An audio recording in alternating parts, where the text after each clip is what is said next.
Hello, listeners, and welcome to the Bylines Network podcast, making you feel the dread a little less.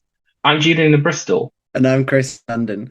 November's been a quiet month, hasn't it? Nothing too big.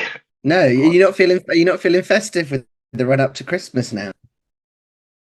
That's at least something to hold on to and feel positive about.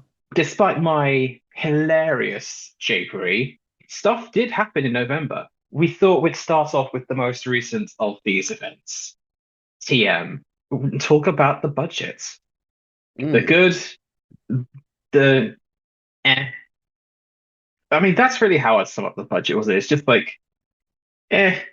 Yeah, I mean, we could start with the cock up. Oh my God. So, yes, breaking news. Somebody at OBR is getting fired. Like that was one of the most insane things I've ever seen happen in a budget. It was just, and the thing is, because the lead up to it has been so chaotic, and we'll probably talk about that a little bit later, but that just didn't help. It was like an hour and a half before she was meant to stand up and speak and give the budget, and all of a sudden it was all online. Yeah, I remember seeing the BBC pundits react, just talking to the host, just going, so what can you give me about this budget? I can literally give you everything. It's right here. It's all on here. I can give you everything. Like, and I did see the charts, the charts TM that are very important. The market rate of the UK something was like going up, up, up, down, and then immediately wouldn't reset it because, oh my God. I mean, I don't really like the OBR anyway. As far as I'm concerned, it was an institution created by George Osborne and David Cameron to justify austerity. So long as the OBR says, yes, this budget is good, then we don't mind taking benefits away from millions. The line go up. I mean, that's the interesting thing. I mean, sort of Rachel Reeves has been like, the OBR is this oracle, and we must listen to them, and they are the be all and end all of everything. And we saw what happened when the OBR weren't worked with Liz Truss, and we saw how that turned out. So there's quite a lot of importance placed on their predictions and their work.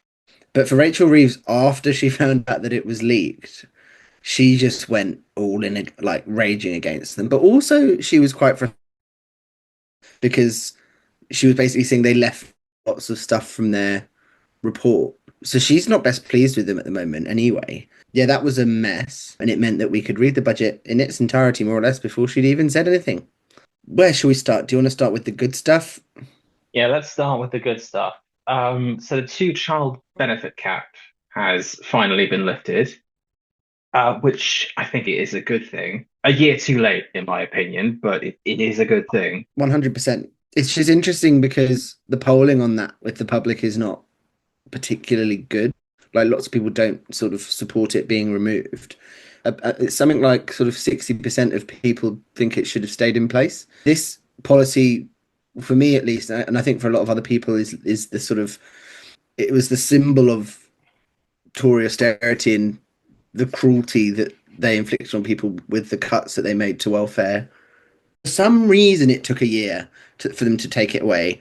Waiting a year to remove it, I think, is unforgivable. But I'm glad it's gone now because I mean there are statistics that show that every day they didn't remove it, about 109 children were put into poverty as a result. And for a Labour government whose mission is to end child poverty, to sort of prevaricate, it's just embarrassing. And then now, especially given the sort of the narrative of the last couple of months is, will we, won't we? Will we abolish it in full, or will we sort of half remove it and sort of have a taper involved? And Will we raise income tax or not? oh yeah, I mean, but even like during the election, there was a conversation about the two-child benefit cap, and sort of immediately after, and Keir Starmer was like, "We cannot afford to do this. We can't afford to do this. I want to do it or not." I don't even think he explicitly said I want to. He just said we can't afford it. And then all of a sudden, after you sort of had a really rough couple of weeks, months, rough year, Year and a half. you take this away, and it's going to make a massive impact for people. There's 450,000 kids who will be lifted out of poverty as a direct result of that in one go. It was the lever that the policy lever that would sort of do the most for child poverty. But like you say, a lot of people are unhappy about it, specifically the Tories. But Well, not just the Tories, but the media, the right wing media. Well, they're both angry about it, but they're also very happy about it because it means they can finally start publishing their favorite articles again, which is single mother of 10 collecting extra 2,700 pounds a month. It's like good, you know, yeah, because she's likely going to be spending that on her kids. and I do, I struggle with anybody who sort of turns and says this is a really bad idea, because you're basically just admitting that you're happy for children to languish in poverty if you say that. Oh, what was it Kemi Badenoch said? She used the phrase benefit street budget, I believe. No, it wasn't that. Kemi Badenoch says that welfare spending is unchristian. The Conservative Party leader told Political Thinking podcast that in early Christian times, there was no state or welfare. Do you know what else there wasn't much of in early Christian times, Kemi? Toilets. But we still have them. They're better. Because famously, Jesus Christ really wanted to keep children in poverty. And lo, Jesus said unto his descendants, screw the poor, selfish Yeah. bastards. Well, I mean, it's very late November, but we're already touching on Christmassy themes. It's a fascinating argument to make, and I mean, I just don't understand it. And you cannot, like, the Conservatives' typical argument is, well, this will just encourage people to have more children, and that that they can't pay for, yada yada yada. Good. We need people to have more kids in this country. We have an issue with an aging population and not enough young people to to be in the workforce, to pay to pay the taxes that are needed to deal with people living longer. And so yes, we need people to have more children. It's one of, as a human geographer, this is something that lots of social scientists are incredibly worried about, because it will get to a point where we do not have enough working people to sustain the elderly population. And I mean, we'll continue a bit more in the budget, sort of talk about sort of welfare spending in general. One thought was important to point out was the triple lock was kept, and that, for the Conservatives obviously back that, and they're not happy with ballooning welfare. No, here's the thing. They're not happy with ballooning welfare unless it benefits their voter base. But that's what I mean. It's rank hypocrisy when they turn around and say we need to deal with the ballooning welfare bill, when the triple lock, the cost of pensions, including the triple lock, which is pushing pensions up by CPI or inflation. Yeah, not just to focus on the rank hypocrisy of the Tories, because that's so 2023. One other thing that I did like was the mansion tax, Yes. which at this point I'm just going to take that as wealth tax, to be perfectly frank. Well, it's not really. I know it's not really, but we're not going to get one, so we might as well take what we can get at this point, particularly with this government. Yeah, and I mean, for them, I think this is quite a radical move. And I mean, I was reading a bit about this, obviously, in preparation for this episode, and apparently Rachel Reeves wanted to have the threshold at a lower number. So at the moment, what will happen is properties over 2 million will have to pay a council tax surcharge. She wanted it at 1.5 million. And the only reason it's not at that is because a lot of London MPs who were in the Labour Party saw that and went, please don't. Please, Mom, we are only on 80 grand a year. We'll go poor. Well, I don't even think it was to do with their own stories. I think, I mean, in a lot of places in London, I mean, where I live is a very good example. I live in the borough of Enfield in North London. I'm And so sorry. there's, yeah, it's called, but they used to call it the top borough, because it's at the top of London, and lots of the other boroughs got unhappy with that. So it's not called that anymore. But there's areas in Enfield with house prices, and obviously London has an inflated house price anyway. But there are areas in Enfield where houses are sort of 400,000, 500,000, and then there's an area like 2 streets over where they're like 4 million, 5 million, 6 million, and it's just bonkers. And Yeah, I know. It is insane. Like I could drive 10 minutes up from where I live now, and there's a road called Broadwalk, and there's properties on there that are like 8, 9, 10 million pounds. It's crazy. And then you go around the corner, and then the estate, like it's breed. And obviously that's the case with London because of the way that the housing market is so badly effed, but also just because there's such a diverse mix of housing stock. But yeah, I mean the mansion tax absolutely 100% back it, and you're already seeing the sort of headlines in the Telegraph of like, I bought my 8-bed house in Kensington in 1950 for £4,000, and now I have to pay the mansion tax. By the way, buying a house for £4,000 in the 1950s, that's still like millions these days. Like, come on. Yeah, like that. To say, I was like, I don't know exactly like what it translates to, but I'm pretty sure £4,000 in the 1950s was an obscene amount of money, and those are the stories you'll get in sort of the right leaning papers. I mean, that's bonkers. That's utterly bonkers. Like, pay your fair share. So Too late. other things that we liked in the budget quickly. Um, I think that there are a few things. There was quite a bit of investment into transport infrastructure and also energy. Energy bills will come down through changes in the way that the sort of bills are totted up. It's a bit of a weird niche one, but that will save people money. Prescription charges are frozen. As someone who has a fair bit of prescription medication, I'm quite glad about that.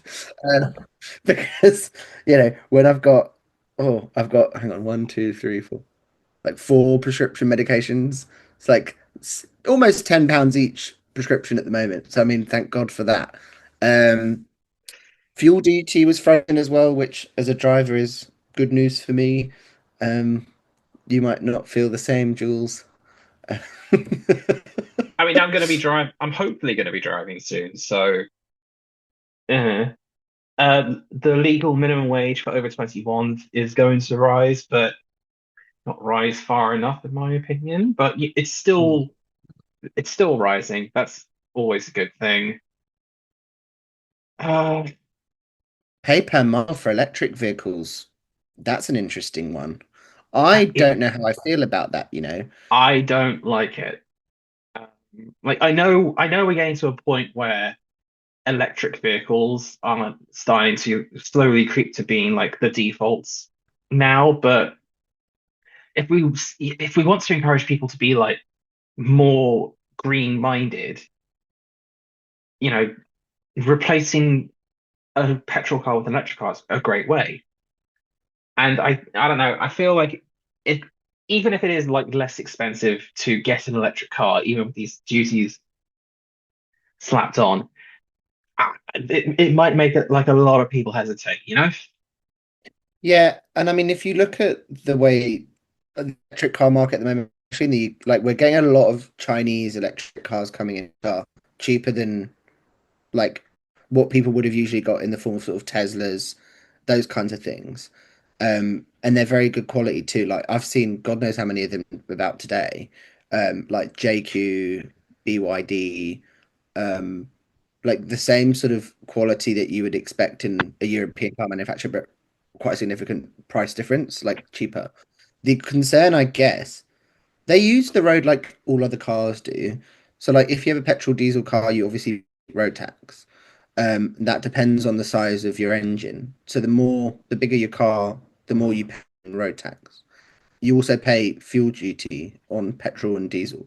Electric cars don't have any form of taxation on them at the moment for just sort of you basically tax to buy it, but I think that's about it really. Charging you either do it at home, which is just your electric bill, or you use the superchargers in petrol stations and things. So I mean, I think it's a sensible idea to look at taxing electric cars in some way. The pay per mile, obviously, the details of that are still set to be determined, I think, but if it's if it's going to cost more than road tax, like on an all petrol or diesel car, why on earth would people decide to get electric in the first place? It's got to be a progressive kind of tax. It can't be penalizing people who have an electric car. So the details we'll see, but I think it's necessary personally. One thing before we move on to the bad that I unabashedly love is the more funds allocated to school libraries. I think it's like 5 million or something will be dedicated to school libraries, and a further 18 million for improving and upgrading playgrounds across England. Like we, on the whole, the number of playgrounds in the UK has actually gone down because they're nothing but maintenance drain for local councils, which ultimately are the ones that are going to be looking after these things. And giving the a lack of a third space for people to go and be and play and talk with your friends and your fellow parents, that's a bad thing. Like, I honestly think that two reasons why we are currently going through a quote unquote lonely crisis is partly because we've told an entire generation, hey, stranger danger, don't talk to strangers at all, zero, none, nada. But there's also a lack of a third space for people to actually go to and just exist, you know? It's not the pub. That's not the pub. Well, here's the thing. In order to go to a pub, you need to spend money. There are very few of these spaces where you could just go and not spend money but still hang out with people. In Bristol and Liverpool, we two cities are very lucky because we have this. Bristol has the floating harbour and Liverpool Hmm. has the harbour side that have been converted to exist, not necessarily to spend money at. And playgrounds are a great way for this, not just for kids, but also for adults. Like £18 million for more playgrounds and improving playgrounds is good. Like there is literally nothing wrong with it. No, absolutely. And I mean, I was very lucky to grow up around the corner from a park with a very good playground. But you think in like thinking back on it, I definitely remember like a decline in like in the maintenance and it, things are falling apart. It was dirty. Like it wasn't like taking my younger family members there when they were kids. It was not the same as it was when I used to go. It wasn't the same quality. It's definitely a brilliant and also very under sort of Talked advertised about. measure. Yeah, Yeah. that's why I wanted to bring it up because I saw, like, literally on the BBC page, summing up the budget. It is, it is like the last one point on the other measures one. It is literally near the end of the page. Shall we talk about what we don't like? Because I mean, should we talk about what we don't like, or should we talk about what lots of other people might not like? Because to be fair, I feel like those are one and the same, if I'm going to be honest with you. I mean, I there wasn't too much in it that I didn't like, or that I could turn around and go, no, I don't like this. I specifically hate this part. One thing I think a lot of people are going to be unhappy about is the fact that this what's called the stealth tax has remained in place. So the income tax thresholds have been frozen again. And that ultimately means that lots of people will be put into higher tax brackets because the thresholds aren't rising with inflation as wages are. So essentially, in over the next couple of years, lots of people are going to be paying more tax just because they're earning more through inflation, not necessarily because the brackets are changing. And that's the Tories did that quite a lot in the last few years they were in government, and people, that was talked about a bit. The question here now, Labour's manifesto said we're not raising taxes on working people, we're not putting up income tax. They also said they're not going to put up national insurance, but they did in the last budget. But this time round, lots of people are saying we are putting up taxes on working people. You are increasing income tax because people are going to be paying more because the thresholds are frozen. And the response from the government's like, well, actually, we haven't increased income tax. It's like, well, no, you haven't, but you've frozen the threshold, which is by extension more or less the same thing because people are going to be paying more income tax anyway. I think I'm more frustrated by what wasn't in it. Because, like, there are definitely areas of taxation that they could do. that will make sense. Why haven't they put some kind of like alcohol tax on supermarkets? I mean, if we are going to be honest, like public houses aren't as popular as they used to be, and that's because they could keep putting up the alcohol tax. So of course prices keep going up. But now people go to the supermarkets to get, a full pack for the price of a pint. I think it's I've been saying this for the longest time. I genuinely think that it is very weird that they aren't putting some kind of alcohol tax on the supermarkets so they can actually lower it on public houses and make people go out more and spend more money. It's frustrating, you know? And yeah, then there's like obviously not raising the minimum wage to livable standards. Like controversial opinion. I think that if you work a job, no matter where you work, whether it's at like McDonald's or for one of like the big law firms in London or whatever, I think you should be able to sustain yourself on that job alone. I know that's a controversial opinion amongst certain conservative MPs, but like, why isn't the minimum wage 15 quid? I know the plan is to raise it to 15 quid by the end of this current government. That's not quick enough. But yeah, I mean, we can talk about appropriate alcohol tax until the cows come home.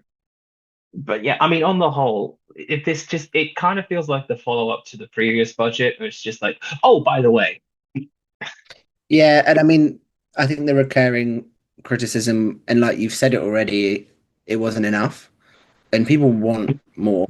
They're expecting more. It's been more than a year, and they want more than just. Again, it seems like tinkering around the edges. Yeah, of course, there are quite big measures like the abolishing of the two-child benefit cap, but it still feels just like they're tinkering. They've got a whopping majority. Now's the time when you should be doing something radical, like reform council tax. Something crazy like that needs to be done that no one has had the willpower to do before. We're on the same page there, I think. yeah, I mean, particularly since a lot of the bills that they introduced in the King's Speech aren't really going to be enforced until like next year. So we're still waiting for the change to happen. It kind of feels like we need something now to show that something good is going to happen in the future. This was the last budget before the local elections. Oh God, it is, isn't it? So this should have been more. It should have been more. You know, they're going to run into the local elections, and that like the stuff in this budget is going to be the campaign stuff. There's not a whole lot. I mean, let's face it, we got rid of the two-child benefit and pulled millions of children out of poverty. Is definitely a campaign slogan they can get behind. But again, it's been a year. Like this should have been at the last budget, not this one. It should have been like the first Labour budget for over a decade, like the first Labour budget in over a decade. It should have been we're abolishing this. Ugh. But that's time for this month, listeners. We'll be back next month where we will be bringing you much, much more cheerful news than we have over the last 11 months. I've been Julian in Bristol. And I've been Chris in London.